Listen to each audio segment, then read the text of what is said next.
ஆண்டவராகிய இயேசு கிறிஸ்துவின் நாமத்தினாலே நன்றியையும் வாழ்த்துதலையும் தெரிவித்துக் கொள்கிறேன். இந்த அருமையான இயேசுவே இரட்சகர் என்ற நிகழ்ச்சியின் மூலம் உங்களை மறுபடியும் சந்திப்பது மிக்க மகிழ்ச்சி. இன்றைக்கும் கர்த்தர் அவருடைய வார்த்தையை தந்து உங்களை ஆசீர்வதிப்பாராக. தேவனுக்கே மகிமை உண்டாகட்டும். வேதாகமத்திலே இப்படி ஒரு வசனம் இருக்கிறது. சங்கீதம் 81:16. சங்கீதம் 81:16 அதில் இப்படியாக சொல்லப்படுகிறது, உச்சிதமான கோதுமையினால் அவர் நம்மை போஷிப்பார் என்று வேதவசனம் கூறுகிறது. உச்சிதமான கோதுமை, கண்மலையின் தேனினால் உன்னை திருப்தி ஆக்குவேன் என்று சொல்லி ஆண்டவர் வாக்கு பண்ணுகிறார். கர்த்தரை நம்பி அவரை சார்ந்து வாழ்கிற தேவ பிள்ளைகளை அப்படி தான் ஆசீர்வதிக்கிறார். கர்த்தருடைய நாமம் மகிமைப்படட்டும். நம்முடைய ஆண்டவர் நல்லவர். அவரை போல நல்லவர் இந்த பூமியில் யாரும் நல்லவர்னு சொல்ல முடியாது. வேதம் அதை தான் சொல்லுகிறது, கர்த்தர் நல்லவர். ஆண்டவருக்கு ஸ்தோத்திரம் உண்டாகட்டும். கர்த்தர் நல்லவர் என்பதை ருசிக்கிறபடினால தான் இன்னைக்கு இயேசுவை சொந்த இரட்சகராய் ஏற்றுக்கொண்டு வாழ்கிற ஒவ்வொரு தேவ பிள்ளைகளும் இயேசுவை ருசிக்கிறார்கள். சங்கீதம் 34 பார்க்கிறோம், கர்த்தர் நல்லவர் என்பதை ருசித்து பாருங்கள். உண்மையிலே இயேசுவை நம்ம ருசிக்க முடியும். அந்த மேன்மையை விவரிக்க வார்த்தைகள் இல்லை. அவ்வளவு தூரம் ஆண்டவருடைய அன்பு, அவருடைய பிரசன்னத்தின் மேன்மையை நாம் அனுபவிக்கிறோம். வேதத்திலே அழகா வேத வசனத்தை தேவாதி தேவன் நமக்கு தந்திருக்கிறார், கிருபையாய் தந்திருக்கிறார். இந்த வேதாகமத்தினுடைய மேன்மையை இன்றைக்கு உலகத்துக்கு தெரியாது, மற்றவர்களுக்கு தெரியாது. அது அற்பமாக நினைக்கிறாங்க. கர்த்தருடைய நாமத்திற்கு மகிமை உண்டாகட்டும். ஆனால் மனுகுலத்திற்கு வாழ்வதற்காக தேவாதி தேவன் வானத்தையும் பூமியும் உண்டு பண்ணின தேவனாகிய கர்த்தர் அவருடைய மகத்துவத்தின் மேன்மையான வேத வசனத்தை நமக்கு எழுதி கொடுத்திருக்கிறார். அதிலே ஜீவன் இருக்கிறது, அதிலே வல்லமை இருக்கிறது, அது கிரியை செய்யும், அது நம்மோடு பேசும். அதுதான் வேதாகமம். ஆண்டவருக்கு ஸ்தோத்திரம். இந்த வேதாகமத்தை போல மற்ற மனுஷர்கள் என்ன எழுதினாலும் வேதாகமத்தில் இருக்கிற அந்த ஜீவனை வேற எதிலுமே பார்க்க முடியாது. இன்றைக்கு நாம் ஸ்கூலில் படித்திருக்கிறோம் இல்லையா, காலேஜுங்களில் படிக்கிற வழக்கங்கள் இருந்து கொண்டிருக்கிறது. அதே வேளையில் இந்த படிப்பை குறித்து பார்க்கும்போது ஆனால் நமக்கு அறிவு வரலாம், அதில் ஜீவன் இல்லை. வேதாகமத்தில் ஜீவன் இருக்கிறது. அந்த வார்த்தை நம்மோடு பேசும். கர்த்தர் நம்மோடு பேசுவதை தெளிவாய் உணர முடியும். வேதாகமத்தின் மூலம் பேசுவார். ஆண்டவருக்கு ஸ்தோத்திரம். ஊழியக்காரர்கள் மூலம் பேசுவார். கர்த்தருக்கு ஸ்தோத்திரம். இயற்கையின் மூலம் கர்த்தர் நம்மோடு பேசுவார். ஆண்டவருக்கு ஸ்தோத்திரம்.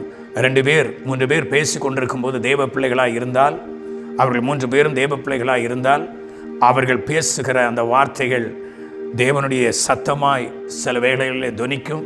இதெல்லாம் ஆவிக்குரிய அனுபவங்கள். ஆண்டவருக்கு ஸ்தோத்திரம் உண்டாகட்டும்.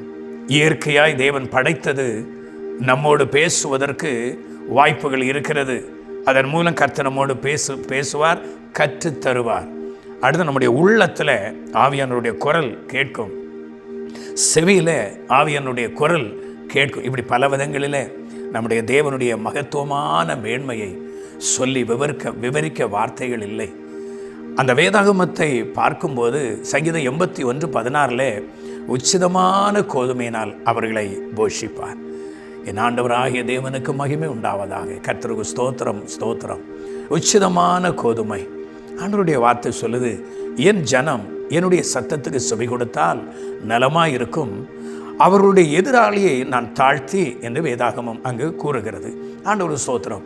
இன்றைக்கு மனுஷனுக்கு ஒரு எதிராளி இந்த பூமியிலே இருந்து கொண்டிருக்கிறதை பார்க்கிறோம் இல்லையா. மனுஷன் ஒன்று நினைக்கிறான், இன்னொன்று நடக்கிறது. ஸ்தோத்திரம். இதனால் மனுஷனுடைய வாழ்க்கை தடுமாறி கொண்டு இருக்கிற ஒரு சூழ்நிலையாய் காணப்படுகிறது. எனக்கு அன்பார்ந்த தேவ ஜனமே, இந்த வார்த்தையை கேட்கிற உங்களோடு கூட கர்த்தருடைய ஆவியானவர் இன்றைக்கு பேசி கொண்டிருக்கிறார். கர்த்தருக்கு ஸ்தோத்திரம் உண்டாகட்டும். ஸ்தோத்திரம்.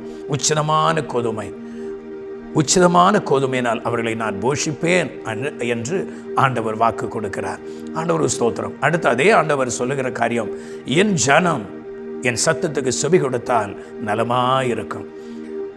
அப்படி செவி கொடுக்கும்போது ஆண்டவர் சொல்கிறார், ஓ எதிராளியை நான் தாழ்த்துவேன். ஒருவேளை இன்றைக்கி முன்னேற முடியாமல், வாழ்க்கையில் மேன்மை காண முடியாமல், ஸ்தோத்திரம், உழைத்தும் பிரயோஜனம் இல்லாமல், எது செய்தும் ஒரு பிரயோஜனம் இல்லாமல் இன்றைக்கி வாழ்ந்து கொண்டிருக்கிறீங்களா?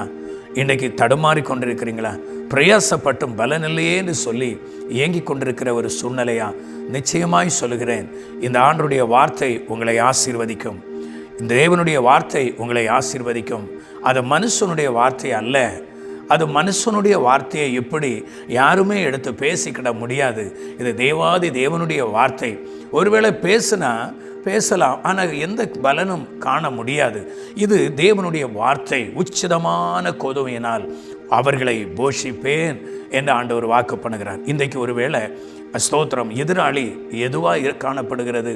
மனுஷனை பார்க்காதீங்க, மனுஷன் எதிராளின்னு சொல்லி நினைக்காதீங்க. ஒருவேளை பொறாமை பிடித்த மனுஷர்கள் பல காரியங்களை செய்யலாம், பல காரியங்கள் உங்களுக்கு விரோதமாக எழும்பலாம். ஆனால் உங்களுக்கு எதிராளி எது அப்படின்னு சொல்லி நீங்கள் பார்த்தா, ஒருவேளை பாவமாக இருக்கலாம், ஒருவேளை சாபமாக இருக்கலாம், முன்னோர்கள் செய்ததான பாவ கிரியைகளாய் இருந்து அது சாபமாய் உங்கள் மேலே போராடி கொண்டிருக்கலாம். இல்லை முன்னேற வழி இல்லாமல் தடுமாறி கொண்டிருக்கலாம். எதை செய்தாலும் தோல்வி என்று சொல்லி அந்த எண்ணத்தில் நீங்கள் ஏங்கி கொண்டிருக்கலாம். நான் படிக்கிறேன், என்னுடைய சிந்தனையில் ஒன்றுமே நிற்க மாட்டேங்குதே, நான் என்ன செய்ய, படிக்கவா இல்லை விட்டுறலாமா, எக்ஸாம் எழுதியிருக்கிற எனக்கு பயமாக இருக்குது, அந்த சூழ்நிலையில் தடுமாறி கொண்டிருக்கிறீங்களா? ஸ்தோத்திரம். இல்லை ஏதோ ஒரு சூழ்நிலையில் நீங்கள் மாட்டி தவித்து கொண்டிருக்கிறீங்களா? ஸ்தோத்திரம். முன்னேற முடியாமல் இருக்கிறீங்களா?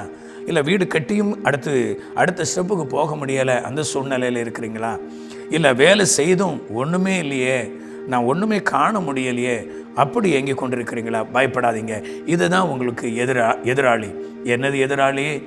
இதுக்கு அவ்வளவும் பேக்கில் ஸ்தோத்திரம், மனுஷனை கஷ்டப்படுத்தி வேதனைப்படுத்தி தடுமாற பண்ணுகிற ஒரு போராட்டம் இந்த உலகத்தில் பூமியிலே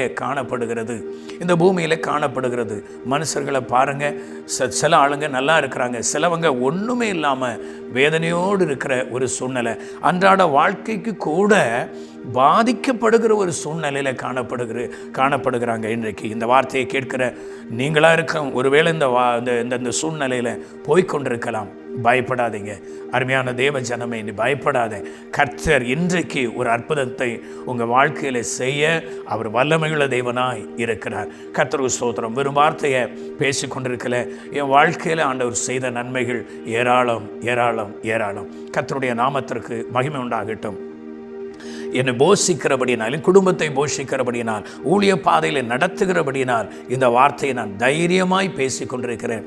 உச்சிதமான கோதுமையினால் உங்களை போஷிப்பார். இந்த வார்த்தையை கேட்டுக்கொண்டிருக்கிற, பார்த்து கொண்டிருக்கிற உங்களோடு கூட கர்த்தருடைய ஆவியானவர் பேசி கொண்டிருக்கிறார். எதிராளி இப்படிப்பட்ட எதிராளியா? இவை எல்லாவற்றையும் தாழ்த்தி உங்களை உயர்த்த காரணம் வேதவசனம் சொல்லுகிறது, சிறியவனை புழுதியிலிருந்து தூக்கி ஒரு பிரபுக்களோடு உட்கார பண்ணுகிற தேவன். ஆண்டவருக்கு ஸ்தோத்திரம் உண்டாகட்டும். இந்த அனுபவத்தை, இந்த ஆசீர்வாதங்கள் எல்லாம் பெற்று இருக்கிற தேவ பிள்ளைங்க குதூகலமாக சந்தோஷமாக ஆர்ப்பரிப்பாங்க, களி கூறுவாங்க. ஆண்டவருக்கு ஸ்தோத்திரம் உண்டாகட்டும். இதுதான் தேவ பிள்ளைகளுடைய அடையாளம். ஆண்டவர் ஸ்தோத்திரம். இதே போலவே உங்களை சந்தோஷப்பட ஆண்டவர் வைப்பார். ஆண்டவருக்கு ஸ்தோத்திரம். கர்த்தரை பாடி மகிழ, கர்த்தரை துடிக்க ஆண்டவர் வைப்பார். கல்லான இருதயமாக ஒருவேளை இருக்கா? இதுதான் உங்கள் முன்னேற்றத்துக்கு ஒருவேளை எதிரியாக இருந்து கொண்டிருக்கா? இந்த கல்லான இருதயத்தை கர்த்தர் மாற்றி அவர் சதையான இருதயத்தை ஆண்டவர் கொடுப்பார். ஆண்டவருக்கு ஸ்தோத்திரம் உண்டாகட்டும். தேவஜனமே, இன்றைக்கு இந்த வார்த்தைகளை கேட்கிற ஸ்தோத்திரம், நீங்கள் இயேசுவுக்கு உங்களை ஒப்பு கொடுப்பீர்களா? ஒருவேளை நீங்கள் இயேசுவை அறியாதவர்களாக இருக்கலாம். ஒருவேளை இயேசுவை அறிந்தும் முன்னேற வழி இல்லாமல் ஒருவேளை இருந்து கொண்டிருக்கலாம். ஒருவேளை கிறிஸ்தவர்களாக இருந்தும் நீங்கள் ஸ்தோத்திரம் கிறிஸ்தவர்களாய் வெளியே அறிமுகப்பட்டு உள்ள இயேசு இல்லாமல் வாழ்கிறீங்களா? இயேசு இன்றைக்கு உங்களுக்கு தேவை. இயேசு இன்றைக்கு உங்களுக்கு தேவை. நீங்கள் இடம் கொடுப்பீர்கள் என்றால் இன்றைக்கே உங்கள் வாழ்க்கையிலே மாற்றம் வரும், உங்கள் குடும்பத்திலே மாற்றம் வரும், உங்கள் எதிர்காலத்திலே மாற்றங்களை தேவன் கட்டளையிட்டு நிச்சயமாய் கர்த்தர் உங்களை பிரகாசிக்க பண்ணுவார். ஆமென். ஸ்தோத்திரம். கர்த்தர் உங்களை 1000 பேருக்கு புரோஜனமாய் கர்த்தர் உங்களை பயன்படுத்த கர்த்தர் விரும்புகிறார். அருமையான தேவ பிள்ளையே, அந்த வார்த்தையை ஸ்தோத்திரம் விரும்பித்தான் கர்த்தர் உங்களோடு கூட பேசிக்கொண்டிருக்கிறார். இடம் கொடுப்பீர்களா? இந்த இயேசுவுக்கு உள்ளத்தில் இடம் கொடுப்பீர்களா? கர்த்தர் உங்களை உச்சிதமான கோதுமையினால் போஷித்து கண்மலையின் தேனினால் உங்களை திருப்தியாக்குவேன் என்று வாக்கு பண்ணுகிறார். ஆண்டவர் ஸ்தோத்திரம். தன் தகப்பன் தாய் ஸ்தோத்திரம் தன்னுடைய பிள்ளை ஆசீர்வாதமாக இருக்க வேண்டும் என்று சொல்லி தான் விரும்புவாங்களே தவிர, ஒரு நாளும் தன்னுடைய பிள்ளை கஷ்டப்பட்டு வேதனைப்பட்டு டெய்லி அவன் வேதனைப்பட்டு அந்த மகன் அந்த மகள் ஜீவிக்க வேண்டும் என்று இந்த உலகத்தில் உள்ள ஒரு பெற்றோரும் நினைக்க மாட்டாங்க. காரணம், அவங்க நினைக்கிறது என் பிள்ளை சந்தோஷமாக இருக்கணும், என் பிள்ளை ஆரோக்கியமாக இருக்கணும், என் பிள்ளை விடுதலையாக இருக்கணும், என் பிள்ளை ஸ்தோத்திரம் கண்ணீர் வடிச்சிட்டு இருக்கக்கூடாது, நோயினால் பாதிக்கப்பட்டு வேதனைப்பட்டு இருக்கக்கூடாது. அதுதான் ஒரு உண்மையான பெற்றோருடைய ஒரு பாசம். ஸ்தோத்திரம். இப்படிப்பட்ட பாசமாக இருந்து தன்னுடைய பிள்ளைகளை நடத்துகிற பெற்றோருக்கே இவ்வளவு செய்ய வேண்டும் என்று விருப்பம் இருந்தால், ஸ்தோத்திரம், தேவாதி தேவன், நம்மை படைத்த தேவன், அவருடைய ஜீவ சுவாசத்தை நமக்கு தந்து வாழ வைத்து இவ்வளவோ நன்மைகளை உலகத்திற்கு நமக்கு தந்து நடத்தி கொண்டிருக்கிற கர்த்தர் உங்களை மறப்பாரா? சகோதரர் உங்களை மறப்பாரா? சகோதரி உங்களை மறப்பாரா? தாயே தகப்பனே உங்களை மறப்பாரா? ஒருவேளை கண்ணீர் வடித்து கொண்டு இந்த வார்த்தைகளை கேட்கிறீர்களா? உங்கள் கண்ணீர்கள் துடைக்கப்படும், வேதனை மாறும். ஸ்தோத்திரம். பாஸ்டர் நீங்கள் சொல்கிறீங்க, அருமை சகோதரர் நீங்கள் சொல்கிறீங்க, உச்சிதமான கோதுமையினால் போஷிப்பார் என்று சொல்கிறீங்க. ஆனால் என் வீட்டில் இருக்கிற தரித்திரம் மாறலையே, என் வீட்டில் இருக்கிற கண்ணீர் மாறலையே, நான் என்ன செய்யன்னு சொல்லி ஏங்கிக் கொண்டிருக்கிறேன்னு சொல்கிறீங்களா? கர்த்தருக்கு ஸ்தோத்திரம். இயேசுவுக்கு இன்றைக்கு உங்கள் வாழ்க்கையில் இடம் கொடுங்க. இயேசுவுக்கு இன்றைக்கு உங்கள் வாழ்க்கையில் இடம் கொடுங்க. உங்கள் கடின இருதயத்தை கர்த்தர் மாற்றட்டும், சதையான இருதயத்தை தரட்டும். இயேசுவை நேசிக்கிற சுபாவம் உங்களுக்கு வரட்டும். கர்த்தர் நிச்சயமாய் உங்களை கைவிட மாட்டார்.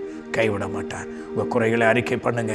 நிச்சயமாய் கர்த்தர் உங்களை விடுதலையாக்க அவளோடு கூட ஆண்டவர் இந்த வார்த்தைகளை உங்களோடு கூட பேசி கொண்டிருக்கிறார். எனக்கு அன்பார்ந்த தேவஜனமே, கர்த்தருடைய சத்தத்துக்கு செவி கொடுப்பீர்களா? நிச்சயமாய் உங்களை போஷித்து உங்களை பராமரித்து பாதுகாத்து உங்களை ஆசீர்வதிப்பாராக. ஜெபிப்போமா? அன்பின் ஆண்டவரே, இந்த அருமையான வேளையிலும் என்னுடைய வார்த்தைகளை குறிப்பாக தேவரீர், இது உங்கள் வார்த்தை, உங்கள் வாயிலிருந்து புறப்பட்ட வார்த்தைகள் ஆகையினால தான் தைரியமாய் சொல்ல முடியும் இது கர்த்தருடைய வார்த்தை என்று.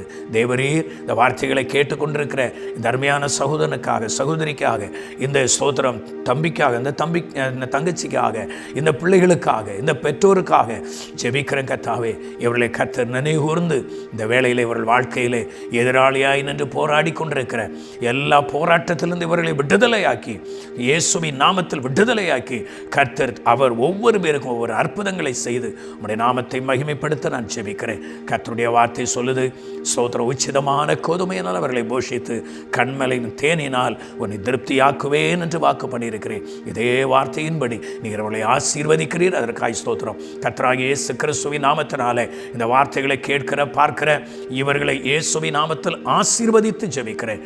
அந்த ஆசீர்வாதங்கள் இவர்கள் மேலே பலிப்பதாக, நன்மைகள் நடப்பதாக, எல்லா நன்மைகளையும் கொடுத்து இவர்களை கனப்படுத்தும்.